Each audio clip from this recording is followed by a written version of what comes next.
Watch your mouth. All right, and we are back with our dental expert, Dr. Ron Walker. We love having him on HTV. He's our HTV expert, helping you out each and every week and trying to teach us all about the mouth and what it's all about. Good to see you, Doc. Good to see you, Mark. Belated Merry Christmas and Happy New Year. Merry Christmas to you, And too. we want to say hello to your grandmother, too. Thank you. I'll let her know. Great lady, for sure. All right, we talk about crowns. Crowns are, we hear it all the time. We talk about it. A lot of families know about it, but what is a crown? Crown is one of our tools that we have to restore a tooth back to proper function. When a tooth is broken or decayed and missing some of the tooth structure, one of the options, your first option is going to be a filling, and that's going to be what we call direct restoration. The next thing is going to be a crown when that filling gets big. When it's indicated, a crown is something that's made out of the mouth in a lab or in an office in a milling machine. So we can look at a picture right now of, what kind of a tooth might need a crown. That right there at the bottom of the screen, that would be a great tooth for a crown.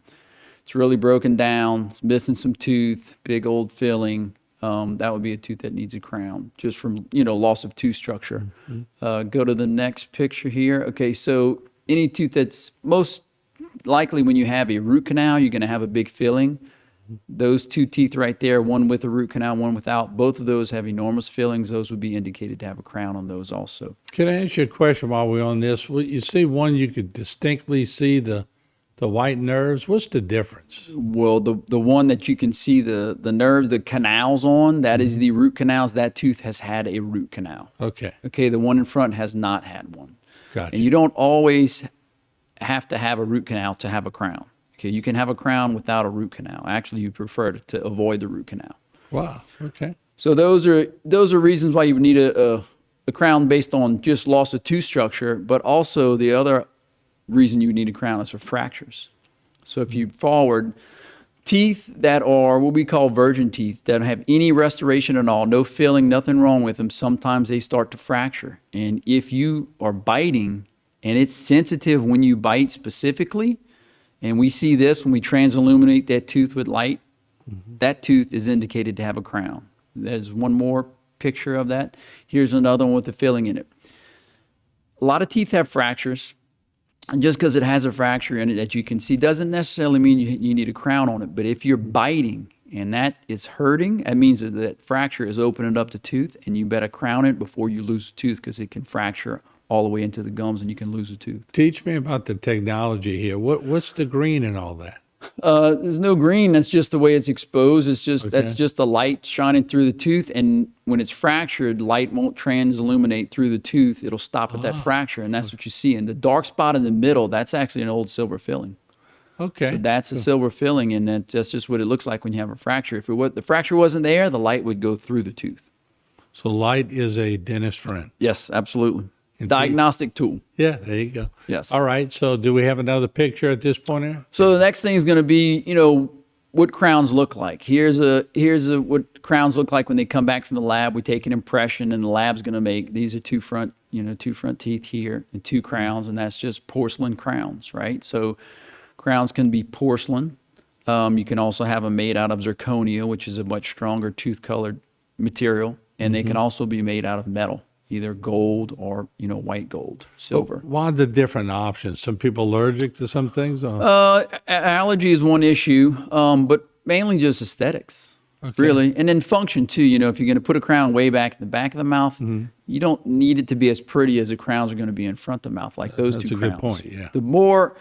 The prettier the crown, typically the weaker it's going to be. So if it's porcelain, they're going to be more translucent and be more beautiful, but they're not going to be as strong. Whereas if you're going to do a crown on a molar way back in the back of the mouth, you might want to pick a material that's a little stronger and won't break as easy. That's pretty interesting because I guess most of your chewing is in the back of you. Right. So you got to have something tough. Correct. To make sure it works. Exactly. Okay, and I know we have a couple of more pictures. So here's just a picture of a crown in the mouth. And that's what a molar crown looks like. That's a zirconia crown. I think we may have one more. Okay, and then sometimes when your teeth are worn down to nothing, sometimes you need to crown all of the teeth, and that's what you're seeing right here. Those are all porcelain crowns. That is a full mouth of porcelain crowns. That looks fantastic too. Yeah. So that's a what we call a full mouth rehabilitation. When teeth are broken down bad enough, sometimes you need this. This is sort of being a doctor and doing what you do. You almost have to sort of be an artist at the same time. Right. Yep. One of the hardest things that we have to do is to get a single front tooth to match with porcelain. It is very, very, very difficult to get one tooth to match. When you're doing two like that, it's not as bad. But if you take one front tooth and match, and I'm sure you see plenty of people like this that have a crown, and you go, it just doesn't look right. And that's because it's a crown. It's just a really hard thing we have to do. So I guess if you had to do all the fronts, Much easy. It's easier to match because they all look the same. You're not really matching anything. They're all the same thing. But when you start dealing with materials like porcelain or zirconia or filling materials, trying to match a natural tooth structure, it's very difficult to do. Yeah. And so when y'all do crowns, do y'all make your own crowns or you send them off or is labs Either or. So you can have a lab make them. You can take impressions, send them off to a lab, and they can make it for you. Or nowadays you have milling machines that can actually mill crowns in the office. Yes, Technology. Yes. Come a long way. Yes, sir. All right, Doc. Good to see you again. And Thank you. Can't wait for another topic. Thank you, Martin. All right. Once again, Dr. Ryan Walker, our dental expert here at HTV, and a very interesting show on crowns. We'll see you again next time, right around the corner. Watch your mouth.